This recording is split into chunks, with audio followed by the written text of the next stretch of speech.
Alam po ninyo ang isa po sa nakapagtataka, despite na pagiging superpower ng Amerika, ito pong age natin, church age ka na po natin, no? Wala po siya sa aklat ng Revelation. Just being not named there or any passages or any hints, even a single hint. Because those hints that those people are insisting na nandun ang Amerika, like yung Babylon, yung mga ganyan, it's not America, but alam natin na yun ay tumutukol dun sa isang bansa sa Europa. Hindi po yun Amerika.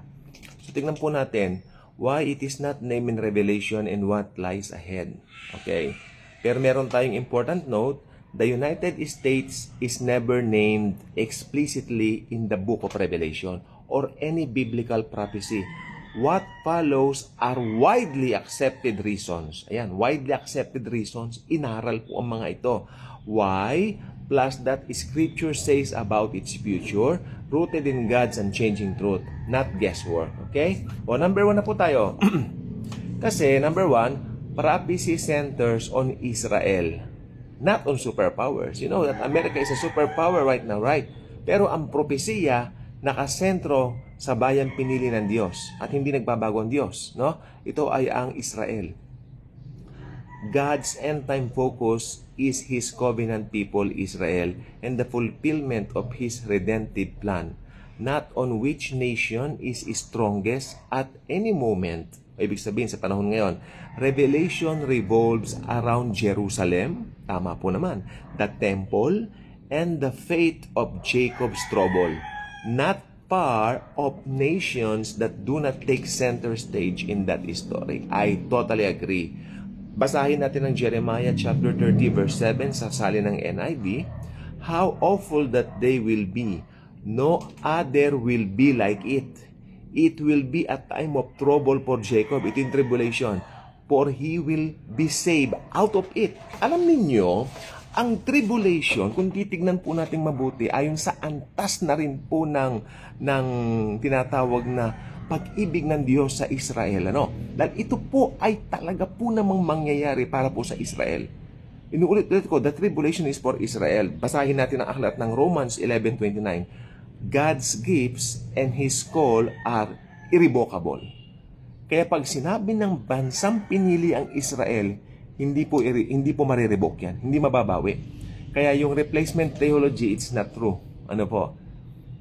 Sa ngayon, ang focus ng Panginoong Hesus, ang church niya, pero pag na-rapture na, balik ang focus sa Israel. Number 2, all nations stand together. No special exemption. Because ang God is not a God of favoritism, pero God of covenant siya. Revelation speaks of all nations, not just one or two.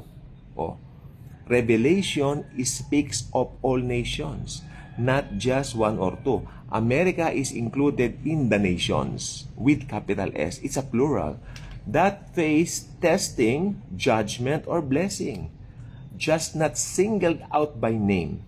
Scripture does not list every country. It lays out principles that apply for everyone.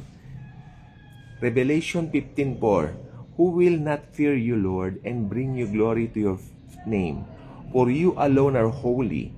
All nations will come and worship before you, for your righteous acts have been revealed.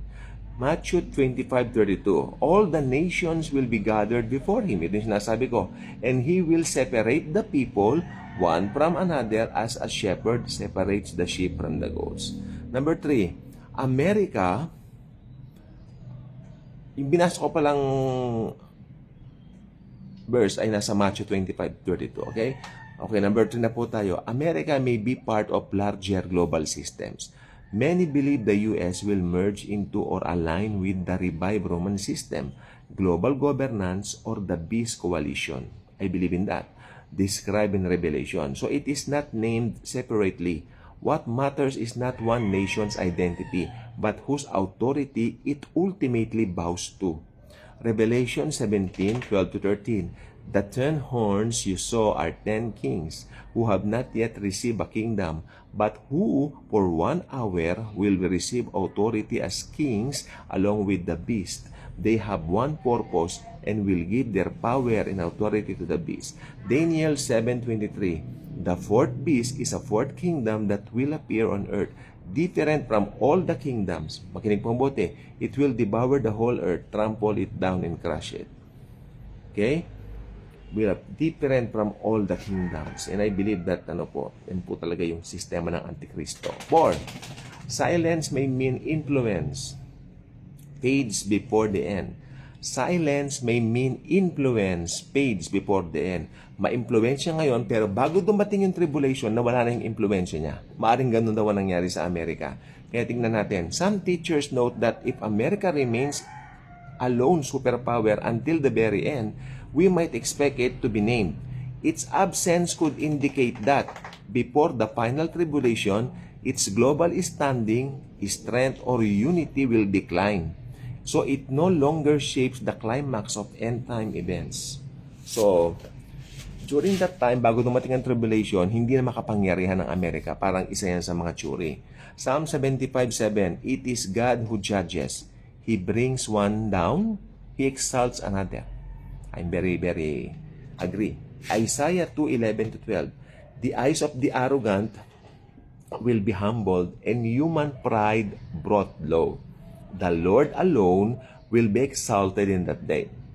For the day of the Lord Almighty will be against all the proud and haughty, against all that is exalted, and they will be brought low.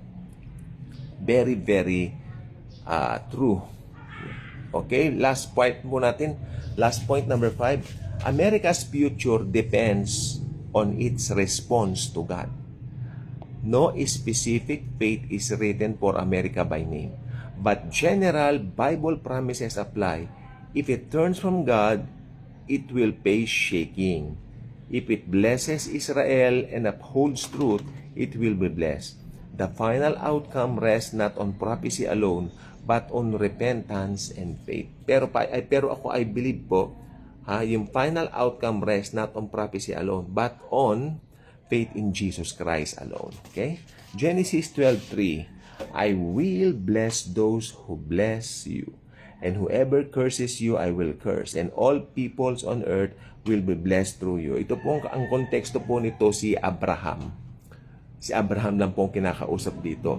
Personally, I don't believe na it applies for all Israel. Pero isinama ko lang po dito kasi may mga naniniwala po na ganon. For the sake ng mga naniniwala, sinama ko.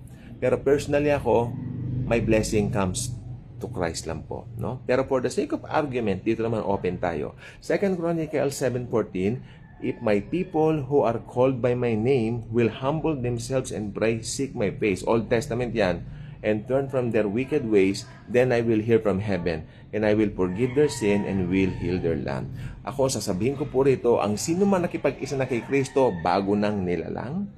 Kaya, kung ang Amerika ay wala sa kasulatan, kiber natin. Anong pakialam natin doon? Kung tutusin, hindi po ba? Pero, ang importante po sa atin, alam natin, merong isang hindi nagbabago. Sabi ng Book of Hebrews, Jesus Christ the same yesterday, today, and forever. And for us, He alone matters. Jesus alone matters.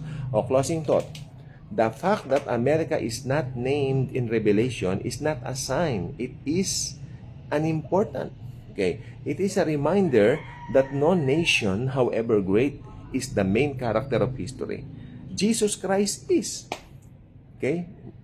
Kaya wala ang Amerika doon o kahit ano pang bansa. Wala tayong pakialam doon kasi isa lang po. Sabi niya rito, the main character of history is Jesus Christ. Kaya nga history, Jesus Christ. Whether nations rise or fall, His kingdom stands forever.